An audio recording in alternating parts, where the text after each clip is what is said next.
अयोध्या नगरी में उल्लास का वातावरण था। राजा दशरथ ने अपने ज्येष्ठ पुत्र राम को अयोध्या का युवराज बनाने का निर्णय लिया था। राम का राज्याभिषेक होने जा रहा था। नगरवासियों के मन में हर्ष की लहर दौड़ पड़ी। श्रीराम के चरित्र की उज्ज्वलता, मर्यादा और त्याग ने उन्हें जनमानस का आदर्श बना दिया था। किंतु महल के एक कोने में एक षड्यंत्र जन्म ले रहा था। रानी कैकेयी की दासी मंथरा ने कैकेयी को भड़काया। उसने कहा कि यदि राम राजा बन गए तो तुम्हारा पुत्र भरत उपेक्षित हो जाएगा।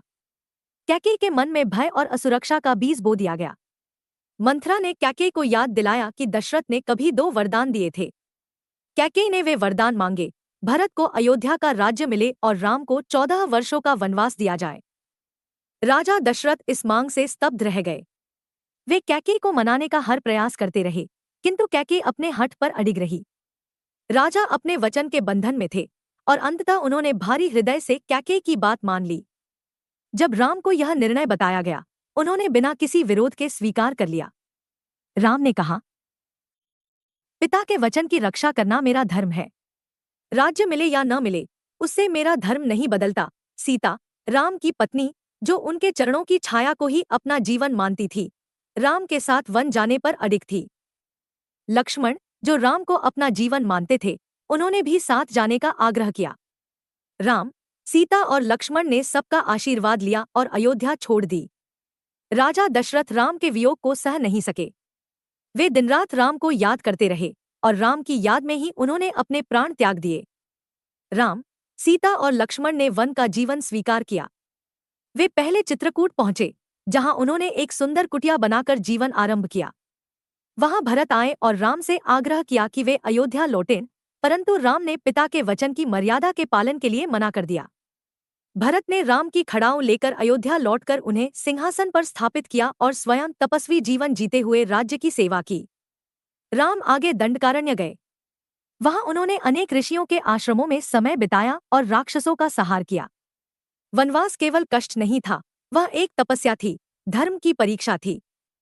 राम, लक्ष्मण और सीता ने इसे आदर्श रूप से निभाया। कुछ समय बाद वे पंचवटी पहुंचे। वहीं राक्षसी शूर्पणखा आई और उसने राम से विवाह का प्रस्ताव रखा। राम ने विनम्रतापूर्वक मना कर दिया। शूर्पणखा ने सीता पर आक्रमण करने की कोशिश की, जिससे क्रोधित होकर लक्ष्मण ने उसकी नाक काट दी।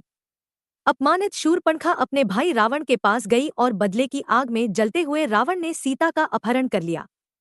रावण सीता को अपने पुष्पक विमान में बैठाकर लंका ले गया। जब राम और लक्ष्मण लौटे तो उन्हें सीता नहीं मिली। राम विलाप करने लगे। वे सीता की खोज में दक्षिण की ओर बढ़े। रास्ते में उनकी भेंट वानरराज सुग्रीव और हनुमान से हुई। राम ने सुग्रीव से मैत्री की और बाली का वध कर उसे राजा बनाया। हनुमान ने समुद्र पार कर लंका में प्रवेश किया और अशोक वाटिका में सीता को देखा। उन्होंने राम की अंगूठी देकर उन्हें आश्वस्त किया। राम को जब सीता का पता चला, उन्होंने वानर सेना के साथ समुद्र पर सेतु का निर्माण किया और लंका पर चढ़ाई की। लंका में राम और रावण के बीच घोर युद्ध हुआ। अंततः रावण का वध हुआ और सीता को मुक्त किया गया। इसके बाद राम, सीता और लक्ष्मण ने अयोध्या लौटने की तैयारी की। 14 वर्षों का वनवास पूर्ण हो चुका था। राम ने पिता का वचन निभाया, राक्षसों का संहार किया, धर्म की रक्षा की और अपने चरित्र से मर्यादा की मिसाल बन गए। राम का अयोध्या आगमन दीपों के उत्सव में बदल गया। भरत ने राम की खड़ाऊ लौटाई और स्वयं उन्हें राज्य सौंप दिया। अयोध्यावासी अपने प्रिय राम को देखकर आनंद विभोर हो उठे।